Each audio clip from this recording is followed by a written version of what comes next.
ayer Venezuela tenía la posibilidad, y digo hasta ayer porque se complica en cuanto a los números, hoy todavía Venezuela tiene la posibilidad real de pelear por ese cupo directo, tomando en cuenta que si Colombia llegara a perder frente a Bolivia y Venezuela lograra un resultado positivo en Buenos Aires, Venezuela llegaría con la opción real de jugar el último partido a un punto de Colombia. Ganándole a Colombia obligaría a Colombia a jugar el repechaje y Venezuela entraría directo. Eso sería evidentemente un panorama extraordinario para la Vinotinto. Incluso ahí te olvidas de el seleccionado boliviano. Lamentablemente, si Venezuela ganaba ayer y con ese empate de Colombia, Venezuela hubiese quedado mucho más cerca y eso le hubiese permitido hoy, digamos, establecer otras condiciones. Pero vamos a seguir hablando del tema, vamos a recibir a nuestro primer invitado del día de hoy para seguir hablando de la Vinotinto y poder entender el panorama, incluso conversarlo con él. Vamos a hablar con Edgardo Bronner, periodista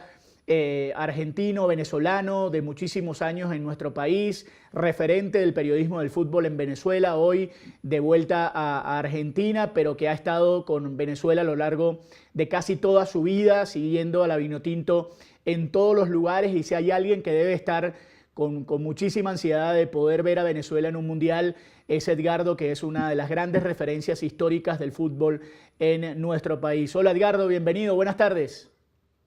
¿Cómo estás, Octavio? Una alegría estar en contacto contigo, con todos los amigos de Venezuela al día. Y bueno, y efectivamente el primer partido que vi de la Vinotinto fue en febrero de 1977 en el Brígido Iriarte, el viejo Brígido Iriarte de madera, y cuando Venezuela le empata justamente a Uruguay y logra con ese resultado que la Celeste quedara fuera del Mundial de Argentina. Estamos hablando de más de 20 años en los cuales no existía la posibilidad que la Vinotinto fuera al Mundial, no estaba en la cabeza de nadie. Yo siempre recuerdo que antes de la eliminatoria para el Mundial de Corea-Japón, el diario Olé de Argentina hizo una encuesta entre periodistas y público de los 10 países para ver cuáles podían ser los 5 clasificados. Y yo me ocupé de hacer la encuesta en Venezuela. Y ni un solo periodista, ni un solo fanático mencionó a Venezuela entre los 5, porque no existía la posibilidad que recién se descubrió a partir de Richard Páez en el año 2001, y ahora esa gran ilusión toma forma, pero con las dificultades de siempre, con sacrificio, con muchos problemas y con resultados casi milimétricos para concretar el sueño ahora que hay más cupos. Exacto, Edgardo, con el gusto de recibirte y con esa anécdota maravillosa que nos cuentas y que nos pinta el panorama de lo que era el fútbol de la Vinotinto en ese momento y lo que es ahora. Ayer estuviste en la transmisión de ese partido, viste el duelo entre Venezuela y Bolivia de cerca, viste el de ayer entre Venezuela y Uruguay.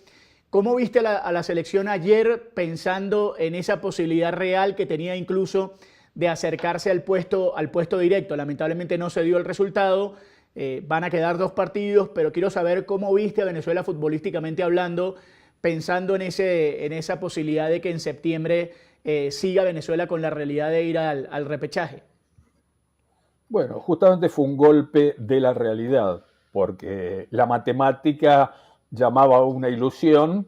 Fíjate que ayer hasta Chile tenía posibilidad de clasificar si ganaba los 3 partidos y bueno, quedó condenado en el último lugar y ahora sí eliminado. La matemática siempre te permite alguna ilusión, pero la realidad es que la Vinotinto no ha desarrollado un buen juego en toda la eliminatoria, yo diría que en todo este ciclo. Ha logrado resultados bien defensivamente, con mucho corazón, con mucha garra, con la presencia de Rondón para definir la mayoría de ellos, pero no ha tenido el fútbol que tuvo en otras épocas.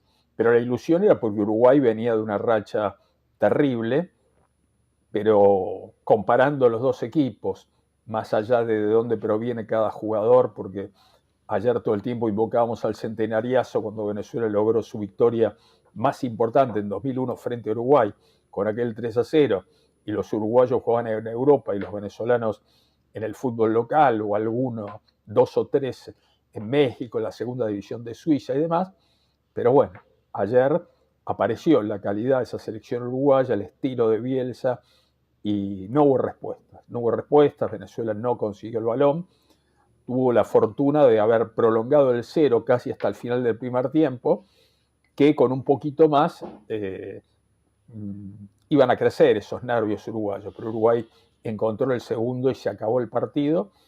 Y bueno, es la realidad. Un punto de ventaja a Bolivia, una pulseada, y las otras 6 selecciones que están arriba han mostrado más argumentos que la Vinotinto.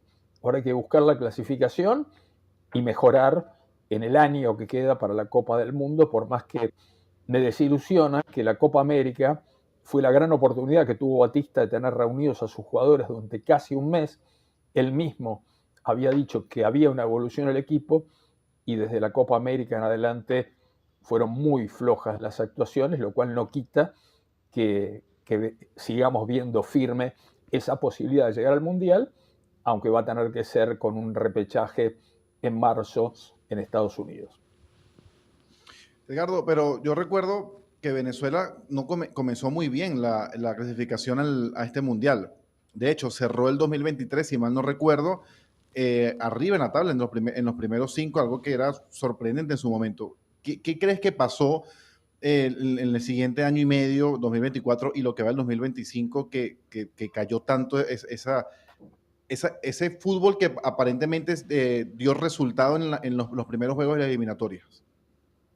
Siempre le costó generar juego a la Vinotinto. Su gran actuación de ese primer año fue el 3-0 frente a Chile, donde Chile, el partido cambió cuando Chile se quedó con un hombre menos. Venezuela aprovechó muy bien y ese partido fue una exhibición.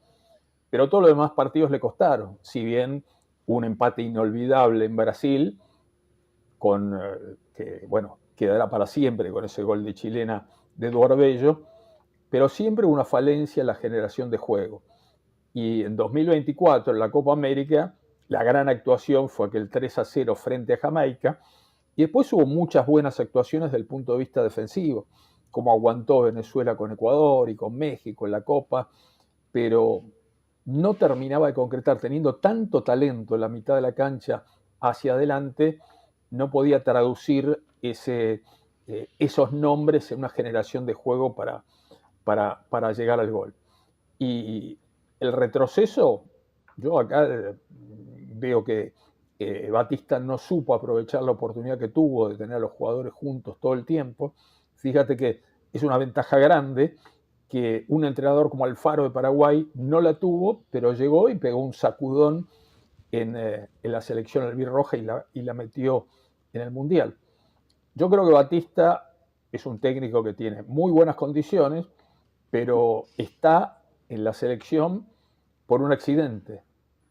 Su turno iba a ser para el Mundial, para la siguiente eliminatoria. Y la salida de José Pekerman terminó resolviendo esta situación con este parche, y Batista, que trabaja, que es inteligente, que sabe de fútbol, mostró como que le falta un paso para lograr lo que lograron otros técnicos como Alfaro y algunos de sus entrenadores rivales. Así que me parece que las deficiencias pasan por ese lado, porque tuvo recursos, tuvo partidos, tuvo posibilidades, y tiene un grupo de jugadores que es discutible si esta generación es mejor que otras. Para mí la generación de Richard Páez para 2006 y la que tuvo César Farías en el siguiente ciclo eran mejores. Esta lo que tiene es una experiencia de jugadores en el exterior, la mayoría no en las principales ligas del mundo, pero se han vuelto más competitivos, individualmente tiene buenos elementos, si bien tiene que enfrentar a los mejores de los otros países. Pero bueno, hay ciclos, hay posibilidades de recuperarse, y ahora lo que se trata es de sostener ese punto, que en realidad es un punto y medio de ventaja sobre Bolivia, porque la clasificación se define en caso de igualdad por diferencia de gol, y en eso Venezuela supera claramente a Bolivia. Quiere decir que si Bolivia empatara con Brasil el último partido, aunque Venezuela pierda incluso con Colombia, podría conseguir igual la clasificación. El peligro, y me parece que acá dependemos de Ancelotti, los técnicos que llegan de Europa a Sudamérica no tienen idea lo que es esto, lo que es jugar en el calor, jugar en la altura. y Ancelotti va a tener su primera prueba, porque con Ecuador le tocó en Guayaquil, en el Alto, en la última fecha, conocer lo que significa jugar a 4.000 metros de altura. Brasil tiene jugadores de calidad y me parece que si Venezuela tiene posibilidades de pelear el partido con Colombia, la clave para clasificar va a ser que Brasil no pierda en Bolivia. Exacto, Edgardo. Además hay que contarle a la gente que Brasil el día de ayer clasificó al Mundial, con lo que en principio le quita un peso al seleccionado brasilero, a la Confederación Brasilera de Fútbol, que evidentemente llevó a Ancelotti con ese objetivo, con clasificarse a la Copa del Mundo, con armar un equipo competitivo. Ya ayer logran ese primer paso y está la duda de saber cómo Brasil va a afrontar ese partido en el Alto.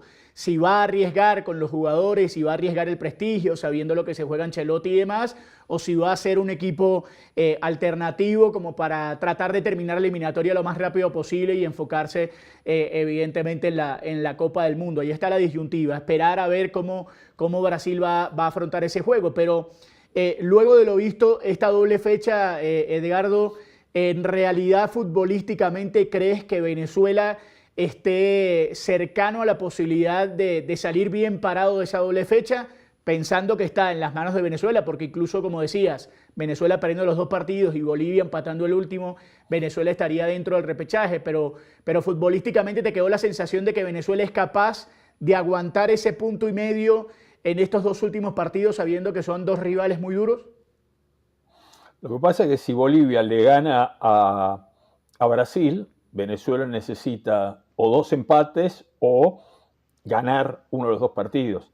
En Argentina está descartado, si bien hemos visto a la Vinotinto empatando en Buenos Aires en otros momentos, aquel gol de John Murillo, pero me parece que el nivel que tiene hoy Argentina como campeón mundial, si bien ayer Colombia lo complicó y casi gana la selección colombiana, pero bueno, Colombia tiene otras armas que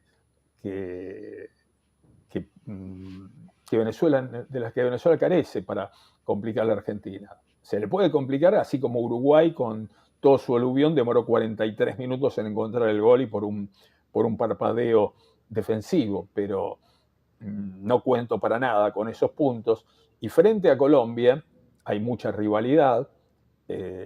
Venezuela le ha sacado puntos, incluso le ha ganado a Colombia cuando los vecinos tenían grandes jugadores, pero le va a costar. Colombia va a estar clasificado para ese momento, pero tampoco con todas las críticas que está recibiendo Lorenzo, y ustedes lo están viviendo muy fuertemente en Colombia, acá puede ser un técnico el que clasifica al Mundial y otro el que dirige la Copa del Mundo. Y lo digo por Lorenzo y lo digo por Batista también, ¿no?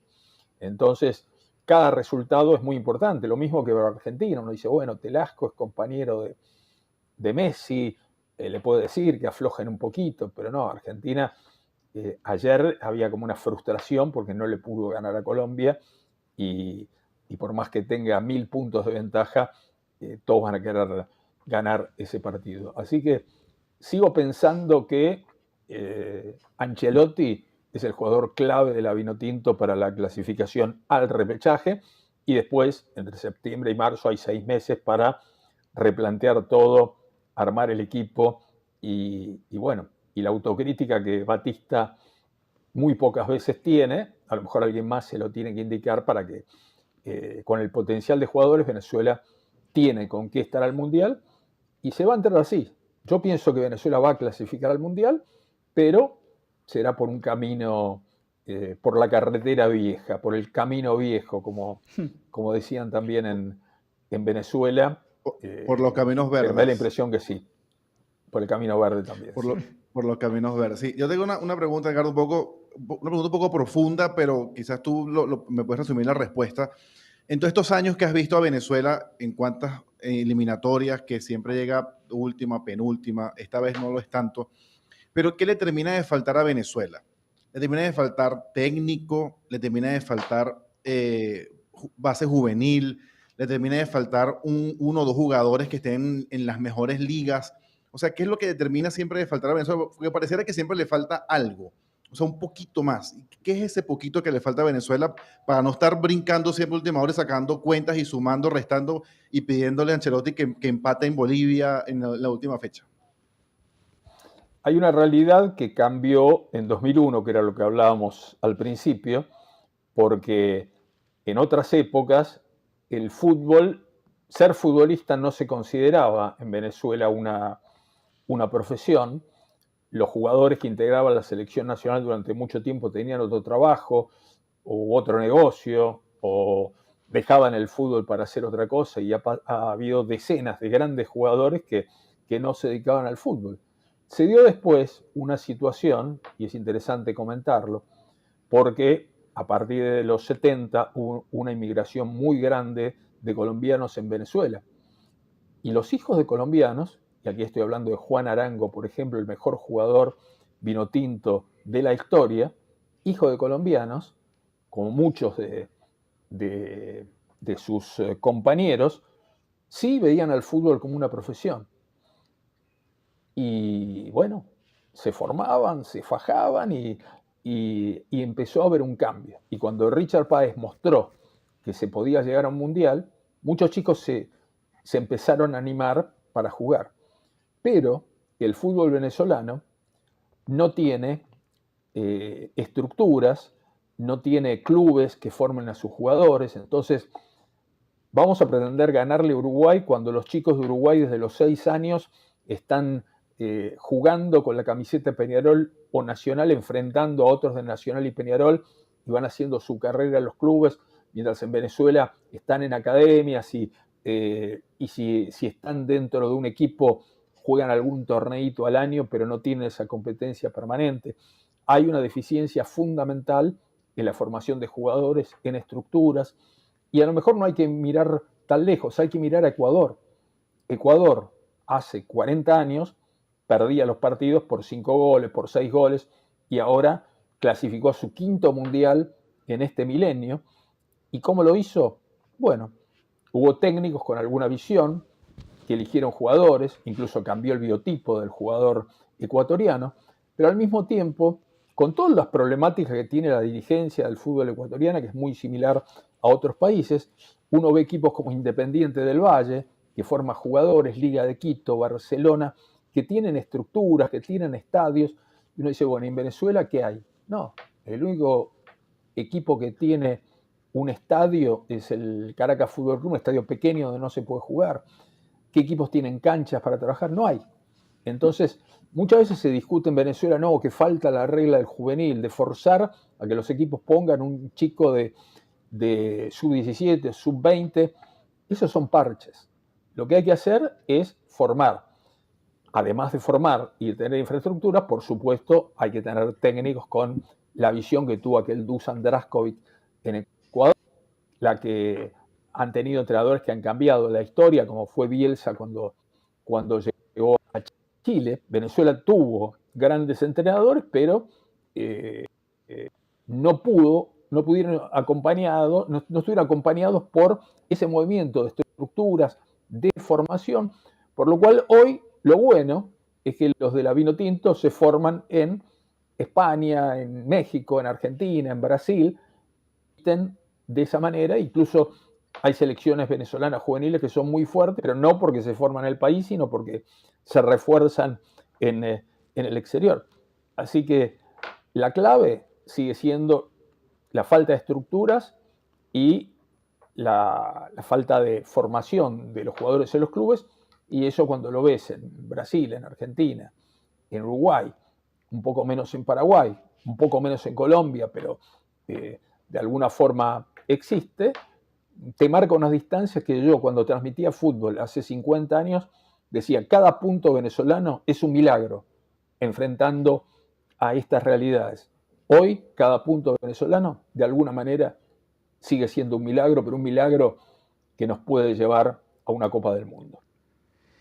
Edgardo, un fuerte abrazo, muchísimas gracias. Te vamos a molestar seguramente en los próximos días para hablar del Mundial de Clubes, de los proyectos que tienes alrededor del Mundial de Clubes y como dirías tú mismo, bueno, gol de Venezuela, un grito esporádico pero inolvidable, así que pronto nos reencontramos, un gusto poder verte bien y nada, un fuerte abrazo y gracias por la entrevista. Gracias, Octavio, un abrazo para ti, para todos los amigos de Venezuela al Día y para todos los venezolanos a lo largo del mapa que tienen esta ilusión vino tinto que siento que con la ayuda de Ancelotti esta vez se puede dar. Edgardo Broner, desde Buenos Aires, autor de uno de los libros más importantes de la historia del fútbol venezolano, Gol de Venezuela, un grito esporádico pero inolvidable, y un hombre que ha seguido a lo vinotinto a lo largo de toda su vida, como él bien decía, desde el año 1977, siguiendo a la vinotinto.